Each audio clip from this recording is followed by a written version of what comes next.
Hello दोस्तों, बहुत बहुत स्वागत है आपका अपने इस YouTube channel Rohit Dwivedi readers पर। और आज हम आपका एक विशेष टॉपिक राजभाषा, जिससे आपके पेपर में 10 क्वेश्चंस फाइनल आने वाले हैं। और उन सब का अभी तक जितना भी आपने पढ़ा हुआ है, अभी तक जितनी भी पीडीएफ पड़ी हुई हैं, सभी पीडीएफ का निचोड़ आपको इस पीडीएफ में मिल जाएगा, इस वीडियो लेक्चर में मिल जाएगा। विद इन 10 to 12 मिनट्स आपको ये मान लीजिए कि आपका एक फाइनल टच मिलने वाला है। पूरा राजभाषा के 10 क्वेश्चंस इस वीडियो से बाहर नहीं आएंगे। आप इस वीडियो को पूरा लास्ट तक देखिए और अपना रिव्यू कमेंट बॉक्स में जरूर छोड़कर जाया करिएगा। चलिए स्टार्ट करते हैं बिना टाइम वेस्ट किए हुए आपका। सबसे पहले देखिए राजभाषा ऑफिशियल लैंग्वेज, इस पर हम पढ़ेंगे क्या क्या। तो इस पर हम देखेंगे rules, act, communities, cash prize और जो भी ऑफिशियल क्वेश्चन बैंक हैं। मोस्टली चांसेस हैं आपके पेपर में यहाँ से क्वेश्चन पुट होने के। चलिए स्टार्ट करते हैं। पहला क्वेश्चन देखिए, यहाँ पे देखिए संवैधानिक प्रावधान में 14 सितंबर 1949, आपको ये डेट याद रखनी है। 14 सितंबर 1949 क्या है? यहाँ पर संविधान सभा ने हिंदी को राजभाषा के रूप में स्वीकारा था, इसलिए हम 14 सितंबर को हिंदी दिवस के रूप में मनाते हैं। याद रखना है एक तो ये क्वेश्चन। इसमें जितने भी लाइनें लिखी हैं, एक ये मान लीजिए कि सारे प्रीवियस ईयर के एग्जाम के हिसाब से ही पीडीएफ बनाई गई है, तो मोस्ट इंपॉर्टेंट पीडीएफ है ये। 26 जनवरी 1950 को क्या हुआ? सभी को पता है, भारत का संविधान लागू हुआ था, इसलिए 26 जनवरी को गणतंत्र दिवस के रूप में सेलिब्रेट किया जाता है। 7 जून 1955, एक डेट ये याद रखनी है आपको, प्रथम राजभाषा आयोग का गठन हुआ था इस दिन। कब? 7 जून 1955, जिसके अध्यक्ष कौन थे? बीजी खैर जी थे। इसके अलावा आपको याद रखना है 18 जनवरी 1968, इस दिन क्या हुआ था? इस दिन संसद के दोनों सदनों द्वारा राजभाषा संकल्प पारित किया गया था।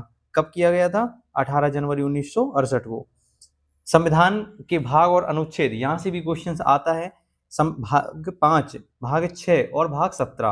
भाग 5 जो संसद से रिलेटेड है, भाग 6 जो विधानमंडल से रिलेटेड है, भाग 5 का आर्टिकल 120 और भाग 6 का आर्टिकल 210। 120 के ही अंकों को उलट पलट करके 210 बना दिया गया है, ये आप याद कर सकते हैं कि के रूप में। भाग 17 है जो स्पेशली राजभाषा से संबंधित है। भाग 17 आर्टिकल 343 से 351 तक। टोटल कितने आर्टिकल हैं ये भी पूछा गया है, तो 9 आर्टिकल हैं टोटल। इसमें टोटल कितने आर्टिकल हैं? 9 आर्टिकल हैं। याद रखना है जो राजभाषा से संबंधित हैं। ये कब पास हुआ? 14 सितंबर 1949 को, भाग 6। याद रखना है भाग 6, भाग 17 हुआ है 14 सितंबर 1949 को। 343 कुछ आर्टिकल देख लीजिए जो ज्यादा इंपॉर्टेंट है। 343 आर्टिकल क्या कहता है? संघ की राजभाषा हिंदी और लिपि देवनागरी है। ये क्या कहता है? आर्टिकल 343। वहीं सुप्रीम कोर्ट या हाई कोर्ट और विधेयकों की भाषा क्या रहने वाली है, इसके बारे में कौन सा आर्टिकल बताता है हमें? 348। ठीक है। हिंदी भाषा के विकास के निर्देश किस आर्टिकल में दिए गए हैं? तो ये दिए गए हैं आपके आर्टिकल 351 में। क्लियर? ये आपको आर्टिकल याद रखने हैं।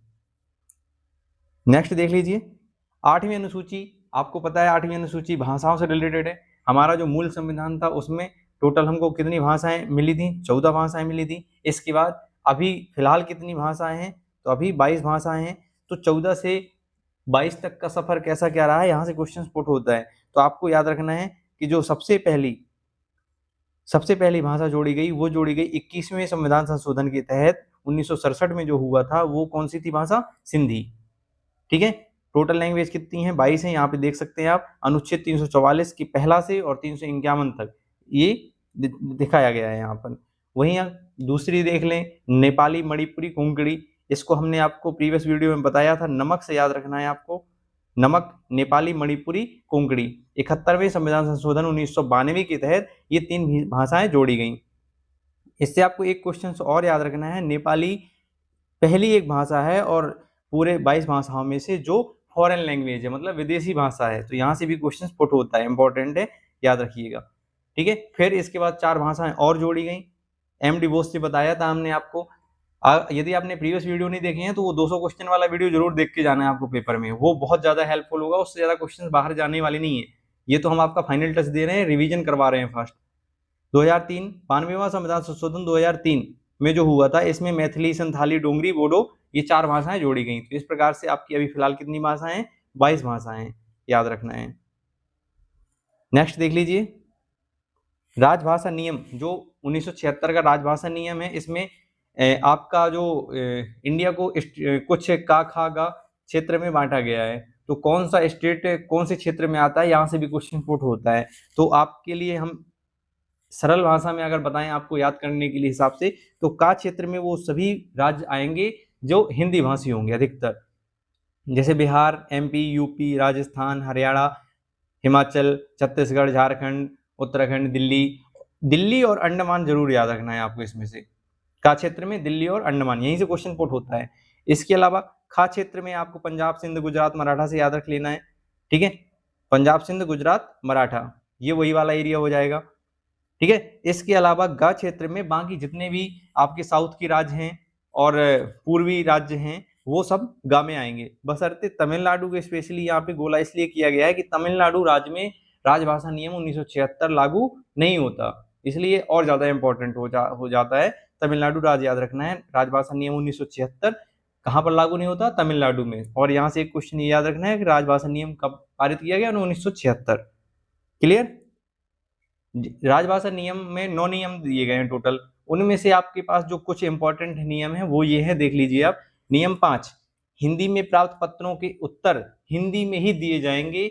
ये कौन सा नियम कहता है आपका, तो ये कहता है नियम 5। वहीं फाइल पर टिप्पणी हिंदी या अंग्रेजी भाषा में दी जाएगी, ये कौन सा नियम कहता है आपका, 8 का पहला। वहीं अगर बात की जाए 8 के 2 की, तो विधिक या तकनीकी दस्तावेज जो होंगे वो अंग्रेजी अनुवाद की मांग कर सकते हैं। कौन से दस्तावेज, जो विधिक और तकनीकी दस्तावेज होंगे। क्लियर? जैसे कि कार्यालय प्रधान डिसाइड करेगा कि कौन सा दस्तावेज विधिक है, तकनीक है, ये कौन डिसाइड करेगा, ये आपका कार्यालय प्रधान करेगा। ठीक है, वहीं अगर नियम 11 की बात की जाए तो 11 नियम क्या कहता है, फॉर्म, रजिस्टर या नेम प्लेट्स, लिफाफे हिंदी और अंग्रेजी दोनों भाषाओं में लिखे जाएंगे। ठीक है, वहीं अगर नियम 12 की बात की जाए तो अनुपालन करने का उत्तरदायित्व कार्यालय की प्रशासनिक प्रधान का होगा। अब यहाँ पे बात की जाए कि इसका सीक्वेंस क्या होगा, जैसे कि सीक्वेंस फॉर साइन बोर्ड्स में जो लैंग्वेज लिखी जाएंगी वो उनका सीक्वेंस क्या होगा, तो सबसे पहले आपकी जो क्षेत्रीय भाषा होगी वो लिखी जाएगी, फिर हिंदी और फिर इंग्लिश। किस नियम के तहत, नियम 11 के तहत, ये याद रख लेना है आपको। इसके अलावा संसदीय राजभाषा समिति के बारे में भी डिस्कस कर लेते हैं। ये आर्टिकल याद रखना है सबसे पहले तो आपको, आर्टिकल 344 की 4 के अनुसार राजभाषा समिति का गठन किया गया है। कब किया गया, सर्वप्रथम 1957 में। कुल सदस्य कितने होते हैं इसमें, तो टोटल सदस्य होते हैं 30, जिसमें से 20 सदस्य होते हैं लोकसभा की और 10 सदस्य होते हैं इसकी राज्यसभा के। इसका निर्वाचन जो होता है वो अनुपातिक प्रतिनिधित्व प्रणाली द्वारा एकल संक्रमणीय मत पद्धति के द्वारा होता है। इसमें 3 उपसमितियां बनाई गई हैं। 3 उपसमिति में से जो दूसरी उपसमिति है वो रेल मंत्रालय के लिए काम करेगी, रेल मंत्रालय का निरीक्षण करेगी दूसरी उपसमिति। इसके अलावा आपको राजभाषा कार्यान्वयन समिति में देख लेना है आपको, जैसे कि केंद्रीय हिंदी समिति, इसके अध्यक्ष कौन होते हैं, इसके अध्यक्ष होते हैं प्रधानमंत्री जी। वहीं अगर क्षेत्रीय राजभाषा समिति की बात की जाए तो इसके अध्यक्ष होते हैं जीएम, जनरल मैनेजर, महाप्रबंधक। इसकी बैठक वर्ष में 4 बार होती है, मतलब हर 3 माह में 1 बार होगी। वहीं अगर मंडल राजभाषा समिति की बात की जाए तो मंडल की है तो डीआरएम होंगे, मंडल रेल प्रबंधक। ठीक है, डिविजनल रेलवे मैनेजर हमने पिछले वीडियो में डिस्कस किया था। इसकी बैठक भी वर्ष में 4 बार होती है, हर 3 माह में। अगर बात की जाए कि नगर राजभाषा समिति, तो इसके अध्यक्ष कौन है, जो नगर का वरिष्ठतम अधिकारी होगा वो इसका अध्यक्ष होगा, और इसकी बैठक वर्ष में 2 बार यानी कि हर 6 माह में 1 बार होती है। क्लियर? जो नगर समिति है meets only 2 times a year, याद रखना है इसको, और इनकी हर 3 माह में 1 बार होती है बाकी समिति की। क्लियर? राजभाषा अधिनियम की बात अगर हम करें तो राजभाषा अधिनियम 1963 में पारित हुआ। डेट याद रख लेना है आपको, 10 मई 1963। कुल धाराएं कितनी हैं, 9 धारा। इसमें से जो कुछ इंपॉर्टेंट धारा हैं, जैसे 3 की पहला का खा, संघ और अहिंदी राज्यों के बीच पत्राचार कौन सी भाषा में होगा, अंग्रेजी में। कौन सी धारा कहती है, 3 का पहला का खा। वहीं अगर 3 की 3 बात की जाए तो ये कब लागू हुई थी, तो ये लागू हुई थी 26 जनवरी 1965 को। वहीं अगर 3 की 3 की बात की जाए जो 26 जनवरी 1965 को लागू हुई थी, यह इसमें क्या है, कुल 14 प्रकार के दस्तावेज बताए गए हैं। क्यों, क्या है वो 14 प्रकार के दस्तावेज, मतलब इसमें वो दस्तावेज ऐसे होंगे जो हिंदी और अंग्रेजी दोनों भाषाओं में शो किए जाएंगे। मतलब उसमें ऐसा नहीं है कि सिर्फ हिंदी में या सिर्फ इंग्लिश में, ये 14 प्रकार के दस्तावेज, मतलब जैसे कि संकल्प देख लो आप, रेजुलेशंस हो गया, नियम रूल्स हो गया, टेंडर्स हो गया, निविदा बोल देते हैं, सामान्य आदेश, जनरल ऑर्डर, संविदा। तो ये कुछ 14 दस्तावेज ऐसे हैं जो दोनों बाइलिंगुअल लैंग्वेज में आपके पास शो किए जाएंगे। नेक्स्ट देख लीजिए, अब कुछ अवार्ड मिलते हैं, जैसे कि प्रबोध, प्रवीण, प्राग, ये 3 प्रकार के अवार्ड हैं आपकी राजभाषा में। तो इस पर क्या है, आपको याद रख लेना है, जो प्राइमरी लेवल का होता है उस पर मिलते हैं आपको प्रबोध, फिर प्रवीण और फिर प्राग। इस पर ये परसेंटेज वगैरह देख लीजिए आप, इससे क्वेश्चन नहीं आएगा, आपको बस याद मानना है, कंफर्म 1 से 2 क्वेश्चन यहाँ से आता है इस टेबल से। तो आप याद रख लीजिए, प्रबोध में 70% से कम अगर अंक हैं तो 1600, और 60% से 69% के बीच में 800, और 55% से 59% के बीच में 400। वहीं प्रवीण की बात की जाए तो 800, 1800, 70% से और 60% से 69% के बीच में है, तो 70% से अधिक है यदि तो आपको ये मिलेंगे, 60 से 69% के बीच में है तो ये, और 55% से 59% के बीच में है तो आपको ये मिलेंगे। ये प्राइज है आपका, क्लियर, आपको ये याद रख लेना है। इसके अलावा यहाँ पे याद रखना कि 70% से अधिक होने पर मिलेंगे 1600 रुपये। नेक्स्ट, विभागीय और प्रोत्साहन पुरस्कार जो मिलते हैं, जैसे कि सामूहिक पुरस्कार योजना, तो प्रथम पुरस्कार मिलेगा 12,000। वहीं अगर द्वितीय पुरस्कार की बात की जाए, ये मुख्यालय विभाग वालों को मिलेगा लेवल पर, और द्वितीय पुरस्कार मिलेगा 8,000, और तृतीय अवार्ड कितना है जो कारखाने लेवल का है, 6,000 रुपये। 20,000 शब्द लेखन योजना, वर्ष भर में 20,000 शब्द टंकण प्रारूप, और प्रथम पुरस्कार इस पर कितना है 5,000, 2 पुरस्कार मिलेंगे पर यूनिट को, और द्वितीय पुरस्कार 3,000, 3 पुरस्कार मिलेंगे, और तृतीय पुरस्कार 2-2 हजार रुपए वाले वो 5 लोगों को मिलेंगे। ठीक है, डिक्टेशन पुरस्कार अगर बात की जाए तो डिक्टेशन लिमिट इज होल्ड 10 की फॉर रीजन सी, जो अपन ने अभी का खा गा क्षेत्र वाले पढ़े हैं ना, उनमें उनको सी जो गा क्षेत्र वाले हैं उनको 10,000 शब्द ही लिखने हैं, और उनको राशि कितनी मिलेगी 5,000। वहीं का खा क्षेत्र वालों को 20,000 शब्द लिखने होते हैं। ठीक है, राशि दोनों के लिए सेम है। नेक्स्ट देख लीजिए, प्रमुख जो साहित्यिक और तकनीकी अवार्ड हैं, ये जरूर याद रख लेना है आपको, जिसमें से कुछ इंपॉर्टेंट ही अवार्ड हमने आपके सामने रखे हैं यहाँ पे, जैसे कमलापति त्रिपाठी स्वर्ण पदक पुरस्कार जो है, ये जीएम को और उससे ऊपर जो अधिकारी हैं उनको मिलता है, इसमें राशि 10,000 रुपये और स्वर्ण पदक मिलता है। वहीं अगर रेल मंत्री राजभाषा रजत पदक की बात की जाए तो ये मिलता है वरिष्ठ प्रशासनिक ग्रेड के अधिकारियों को, इसमें राशि कितनी है 8,000, और इसमें रजत पदक मिलता है, सिल्वर मेडल। वहीं अगर लाल बहादुर शास्त्री पुरस्कार की बात की जाए तो तकनीकी मौलिक लेखन के विषय में मिलता है, इसमें फर्स्ट अवार्ड मिलता है 20,000, सेकंड अवार्ड मिलता है 10,000, और थर्ड वाले को मिलता है 7,000 रुपये। वहीं अगर मैथिली शरण गुप्त पुरस्कार बात की जाए तो काव्य और गजल संग्रह के लिए ये अवार्ड दिया जाता है। पहली राशि इसमें भी अमाउंट सेम है लाल बहादुर शास्त्री की जैसा, प्रथम पुरस्कार मिलता है 20,000, सेकंड वाले को मिलेंगे 10,000, और थर्ड वाले को मिलेंगे 7,000 रुपये। वहीं अगर प्रेमचंद अवार्ड की बात की जाए तो प्रेमचंद किस क्षेत्र में मिलता है, कथा, कहानी और उपन्यास संग्रह के लिए, इसमें भी राशि 20, 10, 7 है। पहला अवार्ड 20,000, सेकंड 10 और थर्ड 7,000 रुपये। ठीक है, याद रख लेना है। नेट प्राइज अमाउंट आर 20, 7, 20, 10, 7, मतलब फर्स्ट 20, सेकंड 10 और थर्ड 7,000 रुपये।